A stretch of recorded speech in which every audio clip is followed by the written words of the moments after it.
Meio Sol Amarelo, de Chimamanda Ngozi Adichie. Capítulo 13. Os mergulhos no escuro de Olana começaram no dia em que voltou de Kano, no dia em que suas pernas fraquejaram. Elas estavam boas quando desceu do trem, e Olana nem precisou se segurar nos corrimões ensanguentados. Estavam boas quando pegou um ônibus lotado, em que não conseguia nem coçar as costas, e viajou até no Suca em pé durante 3 horas. Mas, diante da porta da frente da casa de Odenebo, elas fraquejaram. Assim como a bexiga, houve uma espécie de derretimento das pernas e houve também a umidade do líquido quente escorrendo por entre as coxas. Foi Baby que a descobriu. Baby tinha ido até a porta da frente para olhar, perguntando ao Gu quando é que Mami Ola iria voltar. E deu um berro quando a viu desmaiada no degrau. Odenebo a levou para dentro, deu-lhe um banho e não deixou que Baby a abraçasse muito apertado. Depois que Baby dormiu, Olana contou a Odenebo o que vira. Descreveu as roupas vagamente conhecidas nos corpos sem cabeça jogados no quintal, os dedos ainda se mexendo na mão de tio Mambese, os olhos revirados da cabeça de criança na cabaça, e o tom esquisito na pele, um cinza chapado, amarelado, como um quadro negro mal apagado, de todos os cadáveres que jaziam no quintal. Nessa noite, teve o primeiro mergulho no escuro. Um grosso cobertor desceu de lá de cima e comprimiu seu rosto firmemente, enquanto ela lutava para respirar. Depois, quando se foi, liberando-a para respirar fundo muitas vezes, Olana viu corujas em fogo na janela, sorrindo e chamando por ela com as penas chamuscadas. Tentou descrever esses mergulhos no escuro para Odenebo. Tentou lhe dizer também qual era o gosto dos comprimidos que Dr. Patel lhe dera, grudentos e úmidos, como sua língua, pela manhã. Mas Odenebo sempre dizia: "Psiu, nem. Você vai ficar boa logo." Ele falava com suavidade demais. A voz parecia tão tola, tão diferente do que ele era. Ele até cantava quando lhe dava banho na banheira cheia de água perfumada com a espuma de banho de Baby. Ela queria pedir-lhe para parar de ser ridículo, mas os lábios pesavam. Falar era trabalho árduo. Quando os pais e Kainene vieram visitá-la, não falou grande coisa. Foi Odenebo que contou a eles o que ela tinha visto. No começo, a mãe de Olana, sentada ao lado do pai, acenou a cabeça para Odenebo, que falava naquele tom brando e bobo de voz. Depois ela despencou, simplesmente deslizou, como se os ossos estivessem liquefeitos, até ficar meio deitada, meio sentada no chão. Era a primeira vez que Olana via a mãe sem maquiagem, sem ouro pendurado nas orelhas, e a primeira vez que via Kainene chorar, desde que eram crianças. "Você não precisa falar sobre isso, não precisa", dizia Kainene, soluçando, embora Olana não tivesse nem mesmo tentado falar a respeito. O pai andava de um lado para o outro da sala. Perguntou várias vezes a Odenebo onde, exatamente, Patel se formara em medicina, e como ele podia afirmar que a incapacidade de Olana de andar era psicológica. Falou de como tinha ficado decepcionado de ter que dirigir o caminho todo, desde Lagos, porque o bloqueio do governo significava que a Nigeria Airways não estava mais voando para o sudeste. "Nós queríamos vir imediatamente, disse ele, tantas vezes que Olana começou a se perguntar se ele achava, de fato, que teria feito diferença a data de chegada. Porém, fez uma grande diferença eles terem ido, sobretudo que Kainene tivesse aparecido. Isso não significava que Kainene a tivesse perdoado, claro, mas algum significado tinha. Nas semanas seguintes, Olana ficou de cama, acenando a cabeça quando amigos e parentes vinham para lhe dizer sinto muito, para balançar a cabeça e resmungar sobre a perversidade daqueles alçás muçulmanos, daqueles bodes pretos do norte, daqueles vaqueiros com pés forrados de carrapatos. Seus mergulhos no escuro ficaram piores nos dias em que recebia visita. Às vezes, chegava a ter 3, um logo depois do outro, que a deixavam sem fôlego, exausta demais até para chorar, com energia suficiente apenas para engolir as pílulas que Odênibo punha em sua boca. Algumas visitas tinham histórias para contar. Em Zaria, os Okafor haviam perdido o filho e sua família, 4 pessoas ao todo. A filha Ibê não tinha voltado de Kaura na moda. A família de Onekashi tinha perdido 8 pessoas em Kano.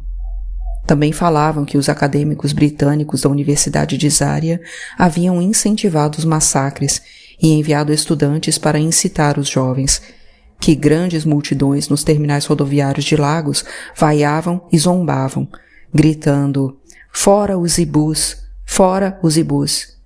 Assim o garre fica mais barato! Fora os ibus! Parem de querer ser dono de toda a casa e toda a loja!" Olan não gostava de ouvir essas histórias, assim como não gostava dos olhares furtivos que davam para suas pernas, como se as visitas quisessem descobrir um tumor que explicasse o fato de ela não conseguir andar. Certos dias, acordava de um cochilo sentindo-se bem, com as ideias em ordem, como acontecia agora. A porta do quarto estava aberta e ela podia ouvir vozes se alternando na sala. Por algum tempo, Odênibo havia pedido aos amigos que não aparecessem. Havia parado de jogar tênis para ficar em casa com ela e o Gu não precisar levá-la ao banheiro. Olana ficou satisfeita quando os convidados voltaram a frequentar a casa. Às vezes, acompanhava as conversas. Sabia que a Associação Feminina da Universidade organizava doações de alimentos aos refugiados, que as estações, as minas de estanho e os mercados do norte estavam desertos depois que os ibus fugiram, que o coronel Ojuku passara a ser considerado o líder dos ibus e que as pessoas falavam de secessão e de um novo país que receberia o nome da enseada de Biafra. A senhora Adebayo falava no mesmo vozeirão de sempre. Estou dizendo que os nossos alunos deveriam parar de fazer tanto barulho. Pedir a David Hunt que renuncie não faz o menor sentido. Vamos dar uma chance a ele e ver se retomamos a paz. David Hunt acha que somos todos crianças doidas. Esse era o Keoma. O sujeito devia ir para casa, porque ele vem nos dizer como apagar o fogo, quando foram ele e seus companheiros britânicos que juntaram a lenha para acendê-lo para começo de conversa?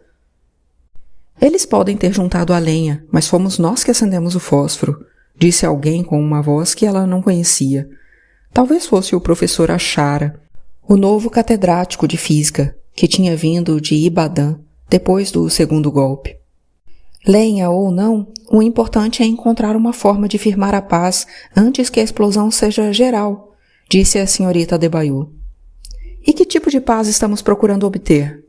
O próprio Gowan disse que não existe base para a união. De modo que qual é o tipo de paz que queremos obter? Perguntou Odênibo. Olana o imaginou na beirada da poltrona, empurrando os óculos contra o rosto enquanto falava. A secessão é a única resposta. Se Gowan queria manter esse país unido, teria feito alguma coisa há muito tempo. Tenha santa paciência. Nenhum deles condenou publicamente os massacres, e já se passaram meses. E como se toda a nossa gente que foi assassinada não tivesse a menor importância. Você não ouviu o que Zeke disse outro dia? A Nigéria Oriental fervilha, e vai continuar fervilhando, enquanto o governo não se concentrar nos massacres, disse o professor Ezeca, a voz rouca desaparecendo rápido. A cabeça de Olana doía. O sol brilhava fraco através das cortinas que o Gu abrira quando levara o café da manhã para ela. Precisava urinar. Urinava com muita frequência ultimamente, e não conseguia se lembrar de perguntar ao Sr. Patel se era por causa dos remédios que tomava. Olhou para a campainha da mesinha de cabeceira. Depois estendeu o braço e passou a mão por cima do plástico preto, em forma de domo, até achar o botão vermelho no meio que soltava um som estridente quando apertado. Odênibo insistira em instalá-lo ele mesmo, de início, e, toda vez que ela apertava o botão, saíam faíscas da conexão na parede. Por fim ele levou um eletricista, que deu risada enquanto refazia a ligação. A campainha não soltava mais faíscas, mas era estridente demais e, toda vez que queria ir ao banheiro e apertava o botão, o eco reverberava pela casa toda. Não iria usar aquilo. Baixou as pernas até o chão. O ruído vindo da sala de estar diminuíra, como se alguém tivesse baixado o volume coletivo das vozes. Depois ouviu Aokiyama dizer, Aburi. Parecia adorável, o nome daquela cidade ganense, e ela imaginou um punhado de casas espalhadas numa área de relva perfumada. Aburi era sempre citada nas conversas. Aokiyama dizia que Go-on deveria seguir o acordo que tinha assinado com o Ojuku em Aburi. O professor Ezeka dizia que o fato de Go-on renegar o que fora acordado em Aburi significava que ele não queria o bem dos ibus, ou então Odenbo reafirmava o refrão On Aburi we stand. Nós respeitamos o acordo de Aburi. Mas como é que Go-on vai fazer essa meia volta? A voz de Aokiyama estava mais alta. Em Aburi, ele concordou com uma confederação e agora quer um só governo para toda a Nigéria. Entretanto, um só governo foi a razão de ele e seu povo terem matado soldados ibus. Olana se levantou e pôs uma perna à frente, depois a outra. Oscilou. Havia uma pressão muito forte em volta dos tornozelos. Estava andando. A firmeza do chão sob seus pés era emocionante, e as pernas pareciam ter dentro vasos que vibravam. Passou por Rajed-an, a boneca de pano de Baby, largada no chão. Parou e ficou olhando para ela um tempo, antes de prosseguir até o banheiro. Mais tarde, Odenbo veio e olhou-a com aqueles seus olhos inquisitivos, como sempre fazia, como se estivesse procurando a prova de algo. Você não toca a campainha faz um tempo já, né? Não está com vontade de urinar? Eles já foram embora? Foram. Você não precisa urinar? Eu já fui, andando.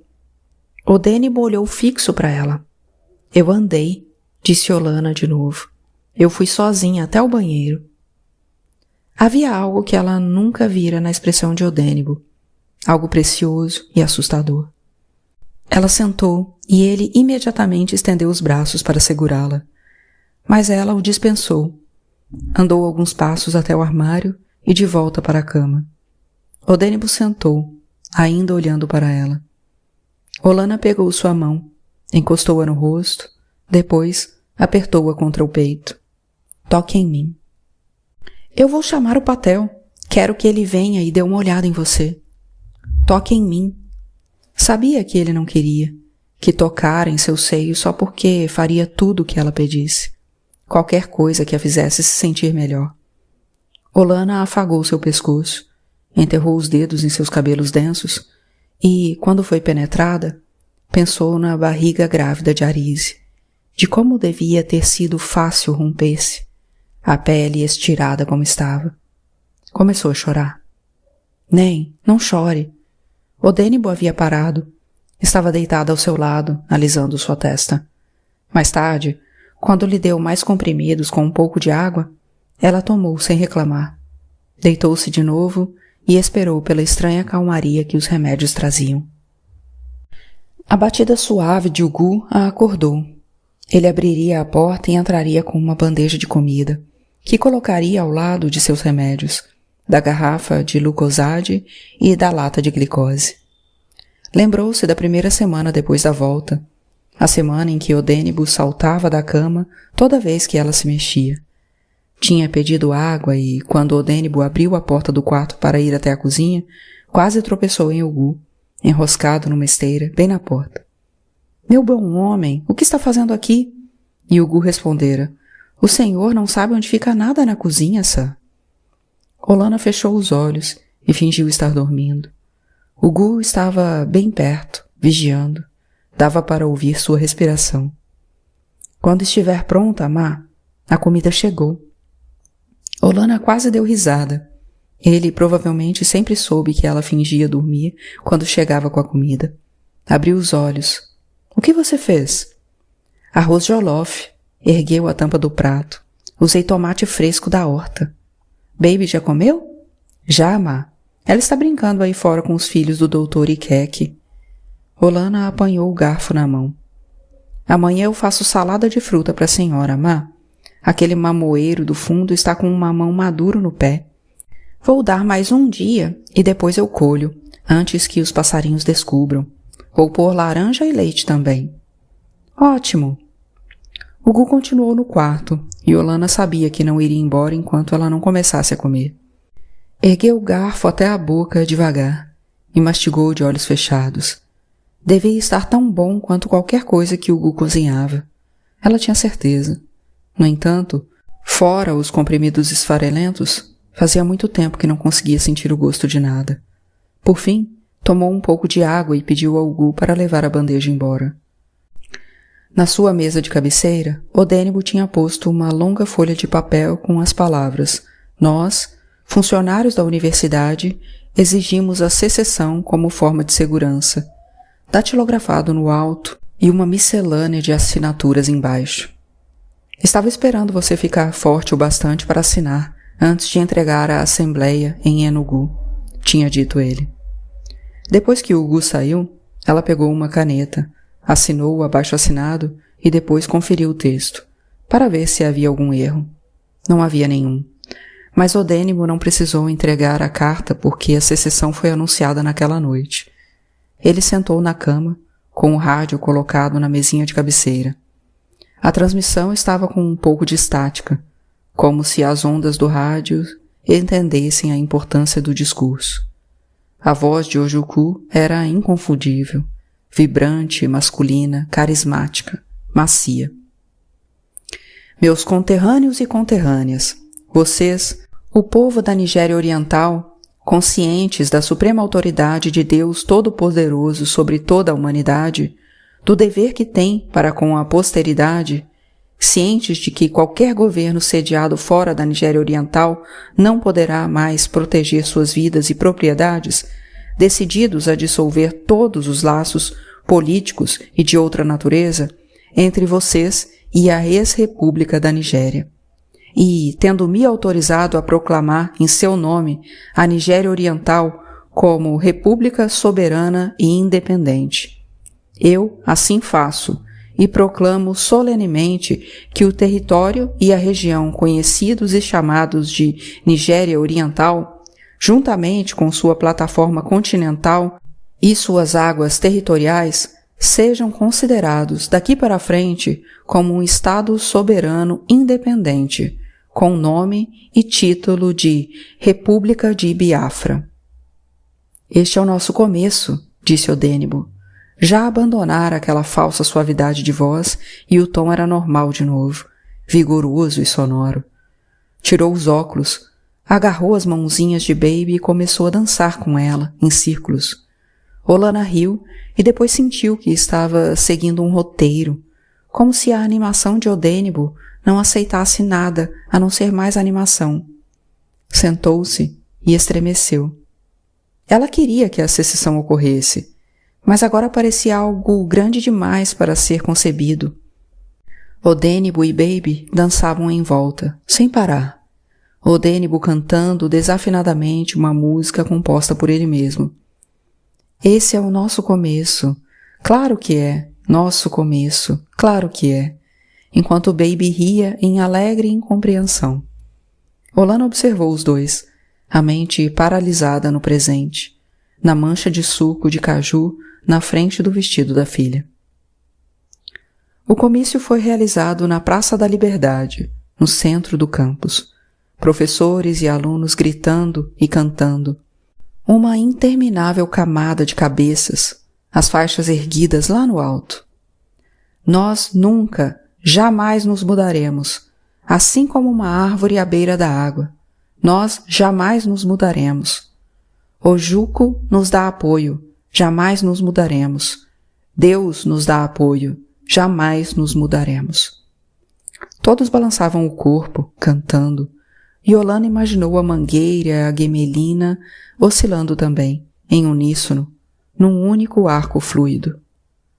O sol parecia uma chama que havia chegado perto demais. No entanto, garoava, e as gotinhas mornas se misturavam a seu suor. O braço roçou no de Odênibo, quando ergueu seu cartaz, Nós não podemos morrer feito cães, dizia. Baby, sentada nos ombros de Odênibo, acenava sua boneca de pano. O sol brilhava por entre a garoa fina, e Olana se sentia plena de uma deliciosa exuberância. O Gu estava ao seu lado.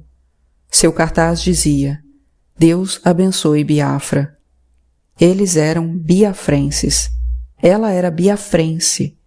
Atrás dela, um homem falava de alguma coisa acontecida no mercado, de comerciantes dançando ao som de músicas soukons, distribuindo as melhores mangas e os melhores amendoins de graça. Uma mulher disse que iria para lá assim que o comício terminasse, para ver se conseguia alguma coisa. Olana virou-se para eles e riu. Um líder estudantil falou alguma coisa ao microfone e a cantorinha parou. Alguns rapazes carregavam um caixão, onde estava escrito Nigéria, em giz branco. Ergueram o caixão com uma solenidade zombateira e começaram a cavar um buraco raso no chão.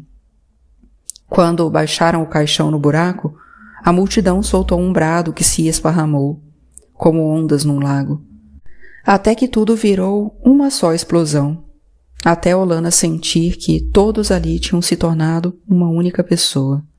Alguém gritou, Odênibo, e o nome dele se espalhou entre os estudantes. Odênibo, fale conosco. Odênibo subiu ao pódio agitando sua bandeira de Biafra. Faixas vermelhas, negras e verdes e, no centro, um meio sol amarelo brilhante. Biafra nasceu. Nós vamos liderar a África Negra. Viveremos em segurança. Nunca mais alguém vai nos atacar. Nunca mais.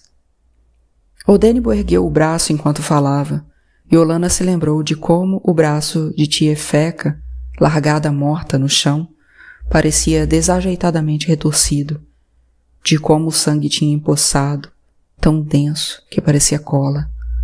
Não um sangue vermelho, e sim quase preto. Talvez tia Feca pudesse ver esse comício, e todas as pessoas reunidas ali, ou talvez não, se a morte fosse uma opacidade silenciosa. Olana balançou a cabeça para afastar esses pensamentos. Pegou o baby do pescoço de Ugu e abraçou-a bem apertado.